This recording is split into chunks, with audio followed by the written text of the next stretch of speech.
A propósito de la estadística, cada 5 años, el 20 de octubre, que ha sido la semana pasada, se celebra el Día Mundial de la Estadística, ¿no? En todos los países que conforman las Naciones Unidas. Actualmente hay países que se están integrando a este movimiento mundial, porque la estadística hoy en día es una ciencia que da mucha información para cualquier tipo de investigación que uno quiera realizar, ¿no es cierto? Sea esta de carácter estatal, privado, personal, etcétera, etcétera, etcétera. Y como estamos hoy en día en el mundo de la información, hay mucha información que es falsa, ¿no? Hay mucha información que es falsa y que muchas veces uno cree, lo da por creíble, ¿no? Y mucha de esta información tiene que ver con la cuestión estadística. Entonces los países, para que no suceda eso que hacen, están formando organismos o instituciones gubernamentales que tengan que ver con la información estadística. El Perú, por ejemplo, tiene la INEI, ¿no? El Instituto Nacional de Estadística e Informática, donde ahí puedes encontrar cualquier tipo de información referente a nuestro país. Y así como el Perú, hay casi la mayoría de países tienen un instituto, una organización que se encarga, pues, lógicamente, de realizar estudios, ¿no? Y colocar toda la información en ese portal, de tal manera que cuando uno quiera recabar información, pues recurre a esos sitios, ¿no es cierto? ¿Sí? Entonces, básicamente esa es la idea de que los estados o las personas que requieran ir a buscar información, pues no busquen información falsa, ¿no es cierto? Y busquen en sitios que son creíbles o que tengan credibilidad con respecto a la información. Bien, ¿qué es la estadística? ¿No? La estadística tiene que ver con el hecho de tomar decisiones, ¿no? Muchos de los actos que nosotros hacemos tienen que ver con los principios básicos de la estadística, ¿no? Por ejemplo, cuando tomamos algún tipo de decisión con respecto a algún tipo de acción, ¿no? Por ejemplo, si estamos en la hora punta y queremos salir, queremos nosotros de repente viajar de un lugar a otro y sabemos que es la hora punta, pero no se nos va a ocurrir viajar en la hora donde hay mucha gente, ¿sí o no? Entonces, ¿qué haces? Vas en otro horario, pues, ¿no es cierto? Donde no haya mucha gente. Más aún ahora con esto de la pandemia y todo lo demás, donde la gente no debe ir aglomerada, entonces toma algún tipo de decisión. La estadística tiene que ver con eso, ¿no? Tiene que ver con eso. Así de manera rudimentaria, digamos así, ¿no es cierto? Tiene que ver con el hecho de la toma de decisiones. Ahora, la estadística se conforma de dos partes.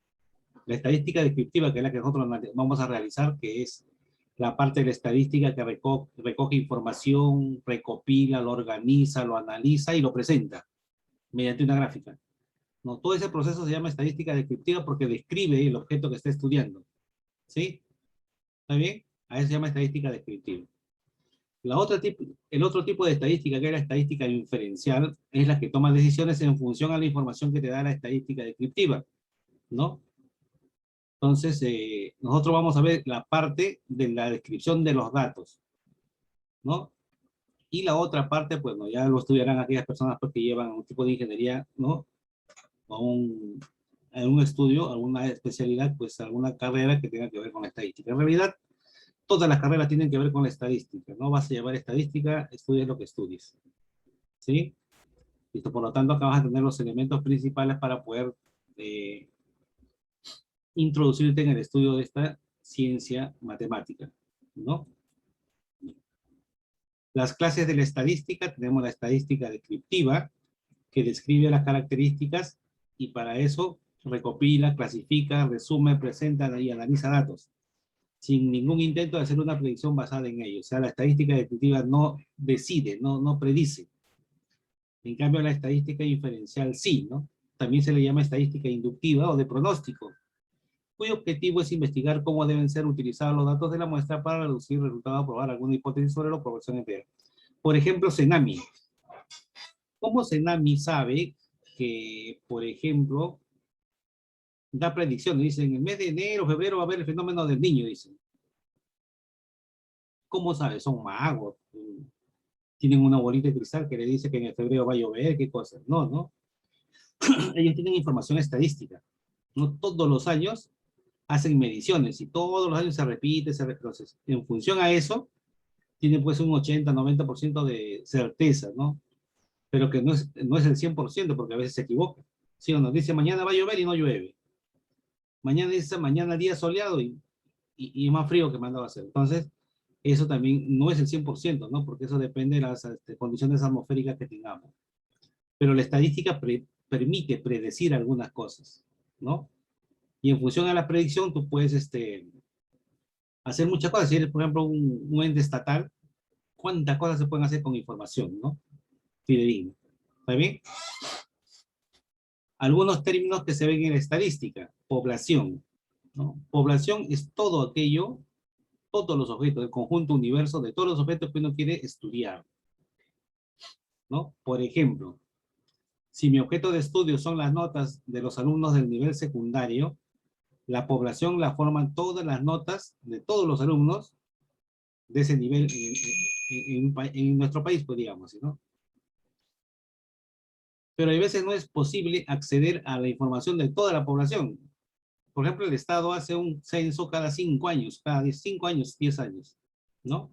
Donde van a tu casa y te preguntan cuántos hijos tienes, qué tipo de instrucción tienes, ¿no? Qué edad tienes, si tu casa es de ladrillo, de adobe, de quincha, un piso, dos pisos, tiene refrigerador, internet, te pregunta de todo, ¿no? Y eso va a cada uno, a cada casa. Así estés en el último rincón del Perú, hasta ahí van, ¿no? ¿Por qué? Porque es un censo. Los censos se realizan cuando uno quiere recabar información de cada uno de los objetos que están en investigación. A eso se llama censo. Pero muchas veces no es necesario entrevistar a todos, ¿no es cierto? Entonces, para eso se coge la muestra. La muestra es un conjunto adecuado de los elementos de la población. Por ejemplo, cuando hay elecciones, ¿no? Eh, Sacan sus encuestas y dice el 50% quiere votar por tal candidato. Y no te han encuestado a ti, ¿sí o no? O a alguien que esté en la posibilidad de votar. Lo que pasa es que escogen muestras, ¿no? O sea, se van a ciertos sectores de la población y empiezan a preguntar, ¿no? A 10, a 15, a 20, y en función a ello sacan su conclusión. Y esas predicciones, pues en muchos casos se cumplen, ¿no? ¿Está bien? Entonces, una cosa es la población y otra cosa es la muestra. Si nosotros queremos hacer una pequeña gráfica para que entiendas qué es esto, más o menos es la siguiente, ¿no es cierto? Vamos a suponer que esto sea la población y la muestra es un conjunto representativo, ¿no? Esta es la muestra, ¿sí? ¿No? A eso se llama muestra, a un subconjunto de la población.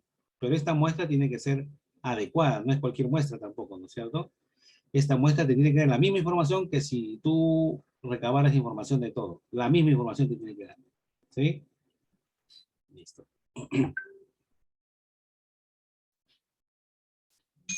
Variable. La variable viene a ser las características que asume el objeto que tú quieres investigar. Esta variable puede ser de dos tipos, las cualitativas y las cuantitativas.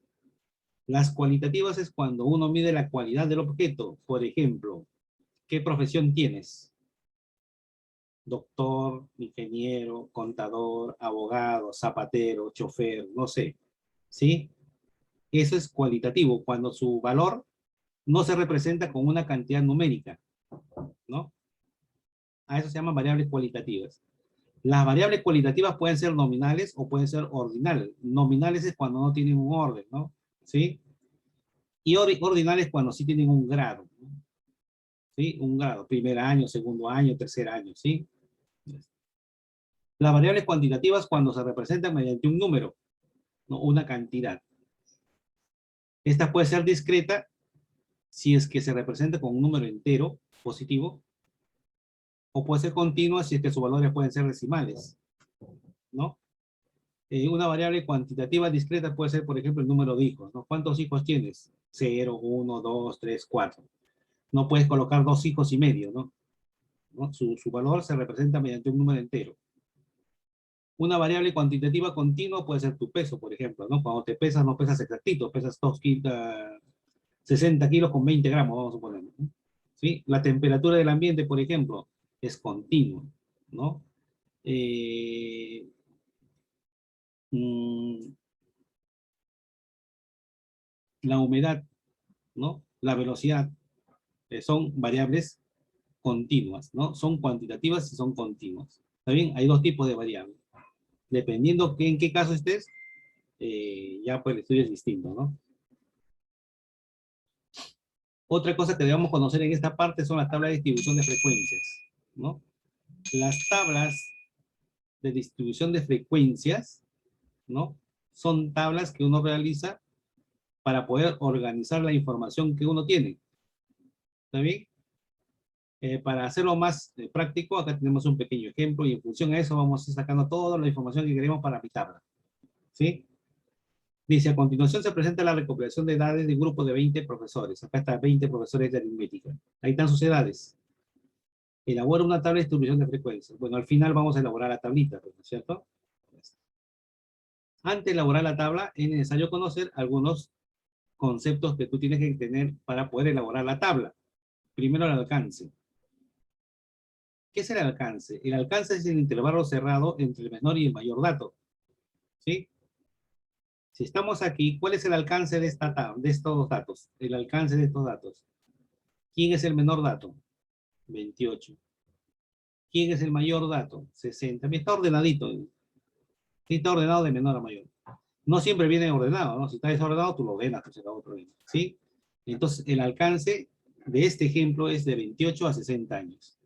Desde 28. Quiere decir que todas las personas que están acá, sus edades fluctúan desde 28 hasta 60. Eso significa, ¿no? El rango. El rango se obtiene restando el mayor menos el menor dato. En este caso, restando 60 menos 28 sale 32. ¿Para qué sirve este rango?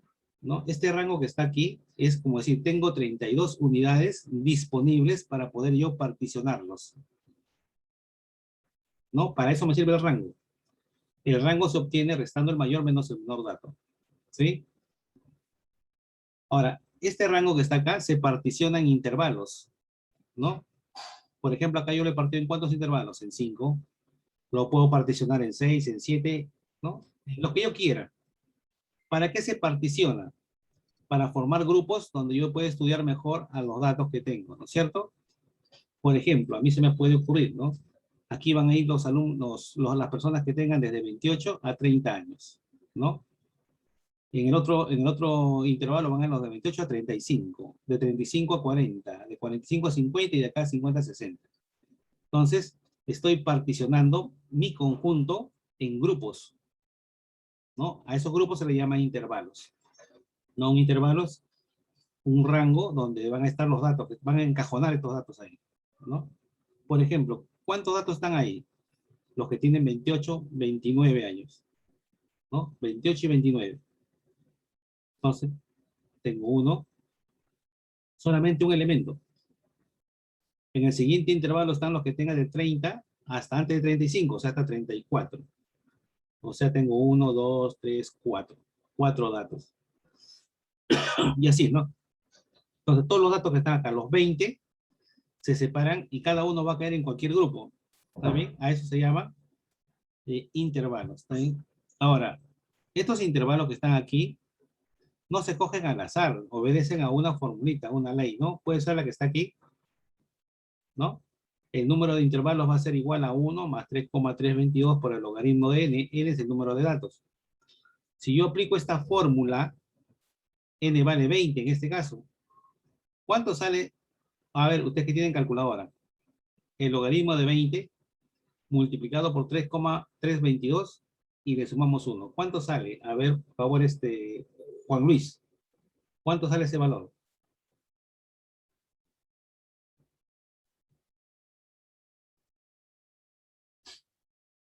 ¿Cuánto vale ese valor de acá?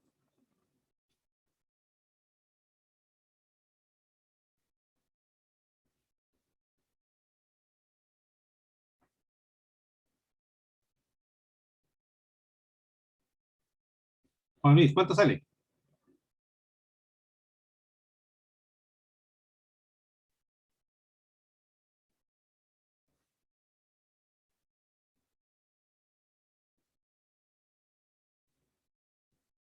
Juan Luis, No sé, profe. ¿no sabes cómo? Usa tu calculadora.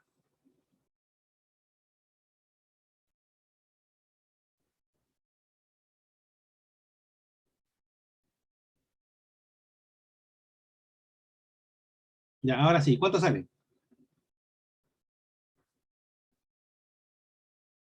Me sale error, profesor. ¿Cómo va a ser error? A ver, así con manzanitas. Hay el logaritmo de 20. ¿Cuánto es? Logaritmo de 20. 5,19 sale, profesor, acá. 1,19 5,19. a 5,19. Entonces el valor de acá es 15,19. Eso quiere decir que yo estos datos lo puedo distribuir en 5 intervalos, ¿no? Lo puedo digregar o partir en 5 partes, ¿no? O en 6 o en 4, pero la distorsión no puede ser tanta, pues, ¿no es cierto? Esto más o menos me está dando una referencia de entre cuántos lo puedo repartir yo. Otra forma es hallar la raíz cuadrada del número de datos. ¿Cuánto es la raíz cuadrada de 20? Aproximadamente, Juan Luis.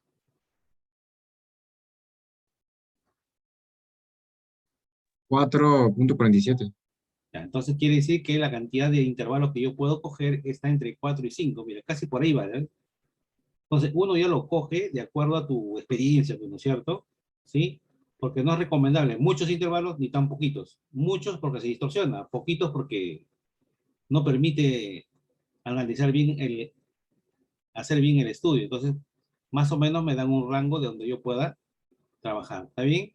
Ya está. En este caso, a ver, ejemplo sería K igual a 1 más 3,322 por el logaritmo de 20. 20 porque son 20 datos.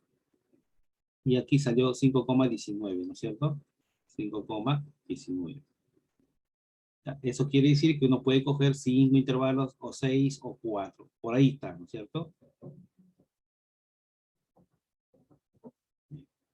¿Qué es un intervalo de clase cuyo símbolo es una I como subíndice?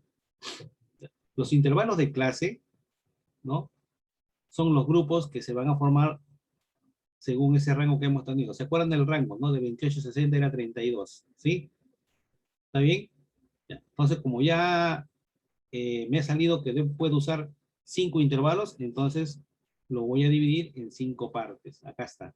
¿Sí? Mira, 1, 2, bueno, acá lo está dividiendo en 4 partes, ¿no? En 4 partes.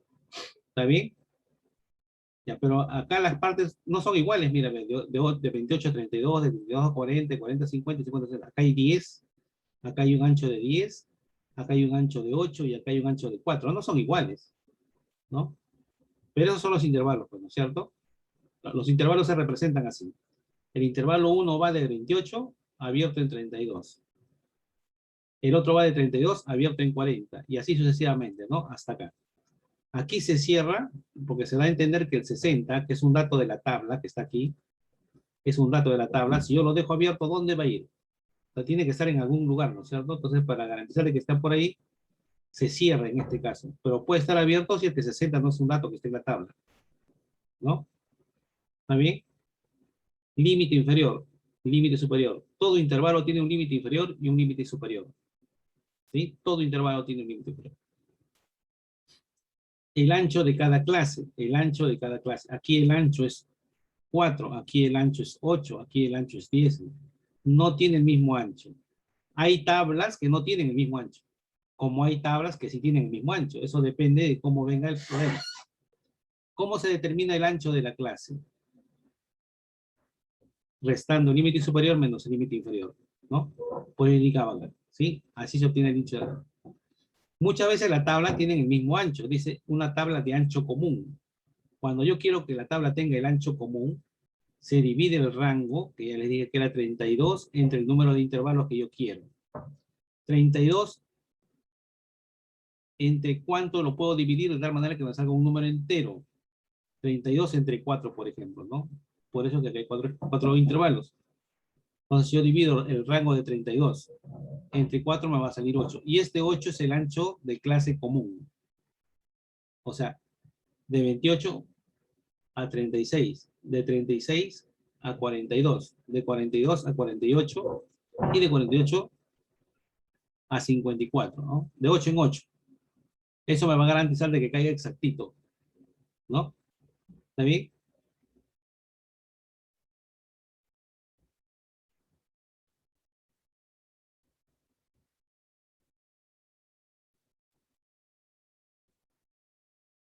Acá está, ¿no? De 28 a 36, de 36 a 44, de 44 a 52 y de 52 a 60. Ahí está el ancho es 8, todos son 8, ¿no? Ese es cuando uno quiere que mi tabla tenga el mismo ancho, o se llama ancho de clase común, ¿no? Si te lo piden, pues lo tienes que hacer así, pero si no te piden, la tabla te viene y no necesariamente es común, ¿ah? No necesariamente, eso depende de cómo viene, ¿no? La marca de clase.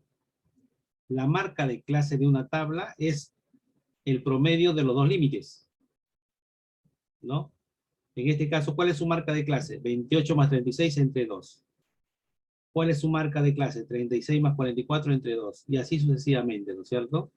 Así se halla la marca de clase de cada intervalo. Es el punto medio entre ellos, el punto medio, ese es su promedio, ¿no? La frecuencia absoluta. ¿Qué es la frecuencia absoluta? Me indica la cantidad de datos que hay en cada intervalo, ¿no? La cantidad de datos que hay en cada intervalo. Por ejemplo, ¿cuántos datos hay en este primer intervalo? Acá vamos a poner acá. ¿Cuántos datos hay de 28 a 36? ¿No? Acá. De los que tienen desde 28 años hasta 35. 1, 2, 3, 4, 5. Hay 5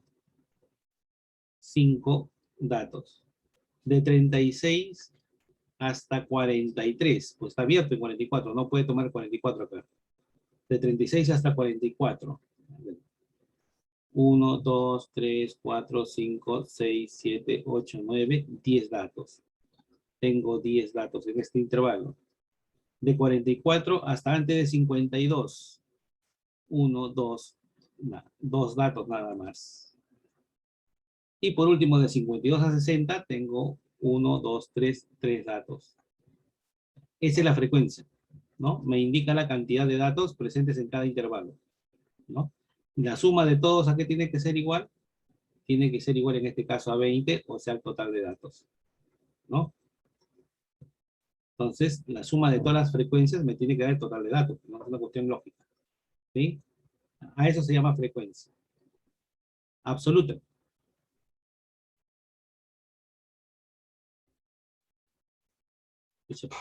¿Por qué lo borré? Un ratito. Aquí eran ¿cuántos? 4. Aquí eran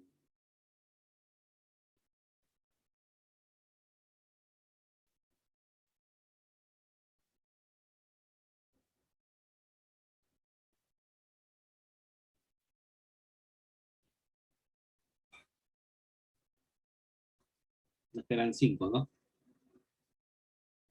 2, 4, 5. Aquí eran 10. Acá era 2. Y acá eran 3. Ya. Esa es la frecuencia, ¿no es cierto? La frecuencia absoluta acumulada es la suma de las frecuencias absolutas, ¿no? Acá acostadito nomás. A ver. La frecuencia acumulada. Esta frecuencia va acumulando. La primera es 5, ¿no?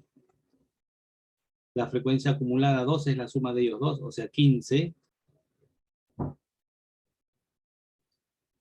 La frecuencia 3 es la suma de los 3, ya sería 17. Y la frecuencia acumulada 4 sería la suma de estos 4, que sería acá, que sería 20. ¿No? Siempre la última frecuencia es igual a la suma total de los datos, porque es la suma de todo, pues, ¿no es cierto? ¿Sí? A eso se llama frecuencia acumulada, ¿no?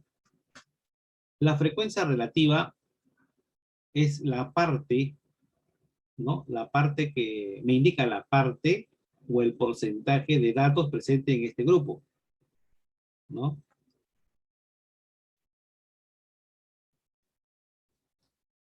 Entonces, por ejemplo, la frecuencia relativa de él será 5 de 20, ¿no? La frecuencia relativa, sí. Su frecuencia relativa será, ¿qué parte es 5 de 20? 5 veinteavos, pues, pero como decimal sería 0,25. Esa sería su frecuencia relativa, ¿no? ¿Qué parte es 10 de 20? La mitad.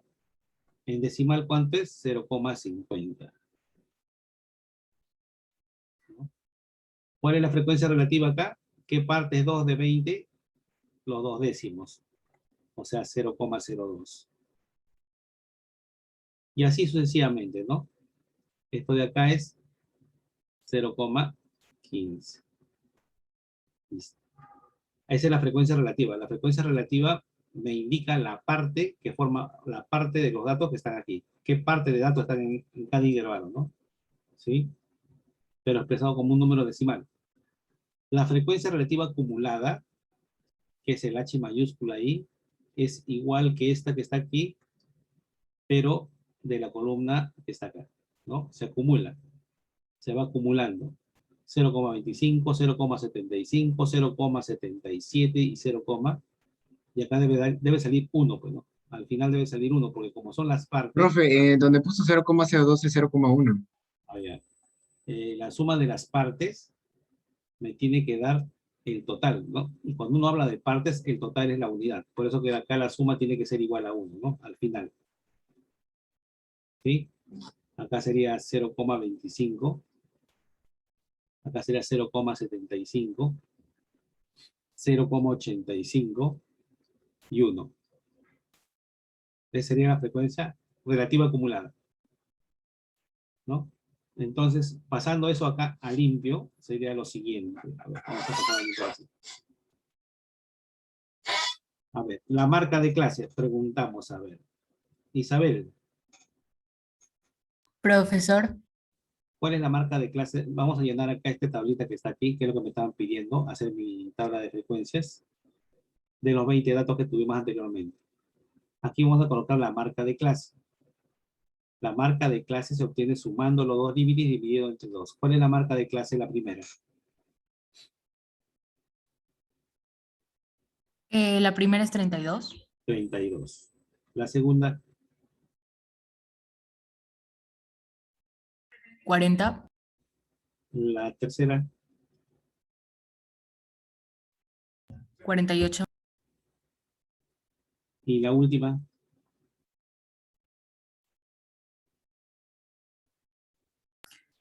56. 56. Las frecuencias las tenemos aquí, ¿no? 5 datos en el primer intervalo, 10 en el siguiente, 2 datos en el tercero y 3 en el último. Las frecuencias acumuladas, aquí es 5, aquí es 15, hasta acá van 17 y hasta acá van 20. Estos siempre son iguales. La frecuencia relativa, ya les expliqué, es dividiendo. Acá sería 0,25. Aquí salió 0,50. ¿No? ¿Cuál 0,50? Sí, 0,50. 0,10 y 0,15. Y aquí está lo acumulado, sería 0,25, 0,75, 0,85 y 1. Y estos siempre tienen que ser iguales. Ahora, la frecuencia relativa hay oportunidades que se presenta como un porcentaje, ¿no? En este caso que está acá, en forma porcentual, ¿no? A ver, de manera porcentual. Hay problemas que lo presentan de manera porcentual, pero es lo mismo. Ya. Y eso sería entonces aquí, esto multiplicado por 100 y le agregamos el símbolo porcentaje. Sería el 25% de los datos está en este intervalo. 50% de los datos está en el segundo intervalo. El 10% de los datos está en el tercer intervalo. Y el 15% está en el cuarto intervalo. Está de manera porcentual, ¿no? Y cada uno de ellos pues tiene su propia interpretación, ¿no es cierto? ¿Sí? Cada uno de ellos tiene, por ejemplo, este 15, ¿qué significa? Significa que hay 15 profesores cuyas edades fluctúan desde 28 hasta 43 años, ¿no? Por ejemplo, ¿no? ¿Qué significa este 10%? O que diga este Este 10%, que el 10% de los profesores, sus edades están entre 44 y 51, ¿no? Es significativo. Todo esto tiene una información, ¿no? Y esas son las famosas tablas de distribución de frecuencias. ¿Alguna pregunta hasta aquí? Ninguna. Listo. Una tabla de distribución es simétrica, ¿no? Esta tabla que está acá no es simétrica, por ejemplo, ¿no? No es simétrica. Una tabla es simétrica cuando las frecuencias equidistantes del centro son iguales. Son iguales. Por lo tanto, a ver, una tabla de distribución es simétrica cuando las frecuencias absolutas y relativas de los intervalos equidistantes son iguales. Por ejemplo, ¿no? Vamos a suponer que yo tenga esta tablita que está acá y la frecuencia de acá es 15. La última también tiene que ser 15. Acá hay 20 datos. Acá también tiene que haber 20 datos. Bueno, como es el centro, le podemos poner 10. Pues, ¿no? No sé, 10, 12, lo que quieran. Es un ejemplo, ¿no? A esta tabla se le llama tabla de distribución simétrica, ¿no? Cuando en un problema te diga, no se tiene la siguiente tabla de distribución simétrica, ya bueno, ya entiendes que tienen que ser iguales las frecuencias de equidistantes, ¿cierto? ¿Sí? La representación gráfica. Estas tablas se representan gráficamente, ¿no es cierto? Una forma de representar son los histogramas, o sea, los diagramas de barras. Los diagramas de barras, la altura de estas barras son las frecuencias que ustedes ven acá, ¿no? ¿Sí? Por ejemplo, esto de acá es del problema anterior, de esta tabla que está aquí. Vamos a ver. De acá, ¿no? Mira las frecuencias, 5, 10, 2, 3. 5, 10, 2 y 3, ¿no? Estos son los intervalos, las edades, ¿no? Las edades de 28 hasta antes de 36 son 5. De 36 a 44 son 10, ¿no? Es una gráfica. Estos puntitos medios que tú ves aquí son las marcas de clase. Esta es la marca de clase 1. Esta es la marca de clase del grupo 2. Esta es la marca de clase del intervalo 3. Y esta es la marca de clase del intervalo 4. Si yo uno con una línea esas marcas de clase, y lo uno supuestamente con el centro de la barra imaginaria hacia el lado izquierdo, hacia el lado derecho igualito, forma un polígono. A ese polígono se le llama polígono de frecuencias, ¿no? Recuerda que el polígono de frecuencias se forma uniendo los puntos medios o las marcas de clase de cada barra, ¿no? ¿Qué propiedad tiene? Que el área de este polígono, es igual a la suma de las áreas de las barras. Esa es una propiedad. No se puede demostrar geométricamente, lógicamente, ¿no? ¿Sí? Porque este pedacito lo puedo pasar por acá porque son congruentes. Este pedacito lo puedo pasar aquí, son congruentes. Y así, ¿no? Hago traslado de áreas y demuestro que el área de este polígono es igual a la suma de las áreas de las barras. Hay varios problemas que tienen que ver con este polígono. ¿Está bien? Se llama polígono de frecuencias. Los polígonos de frecuencias se grafican con la frecuencia absoluta, o sea, con esta frecuencia que está aquí, o la frecuencia relativa, la que está aquí. Con cualquiera de ellas, ¿no? O con esta, o con esta. A eso se llaman polígonos de frecuencia, que diga diagrama de barras o histograma. Otro tipo de diagramas son los diagramas escalonados. Los diagramas escalonados se grafican utilizando las frecuencias acumuladas, o el F mayúscula o el H mayúscula, ¿no? Por eso que sale como una escalera, porque es acumulado, ¿no? ¿Sí? Acumulado. Por ejemplo, esta barra que me está indicando, me indica la acumulación de la primera frecuencia. Esto me indica la frecuencia acumulada 2. Quiere decir que suma la frecuencia 1 más la frecuencia 2 absoluta. Aquí está sumado ya, ¿no? Esta es la frecuencia acumulada 3.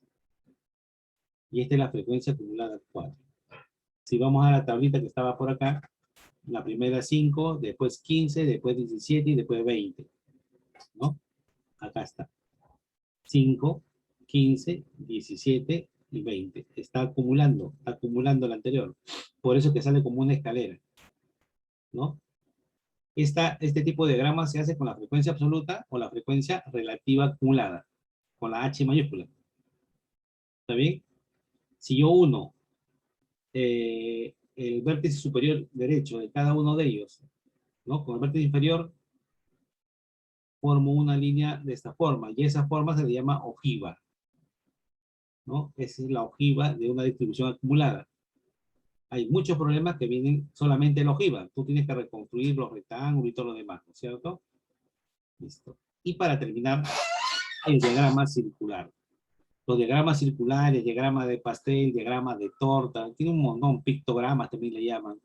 Son diagramas de orden circular, donde los ángulos tienen una relación directa, ¿no? Con las frecuencias, por ejemplo, o con los porcentajes.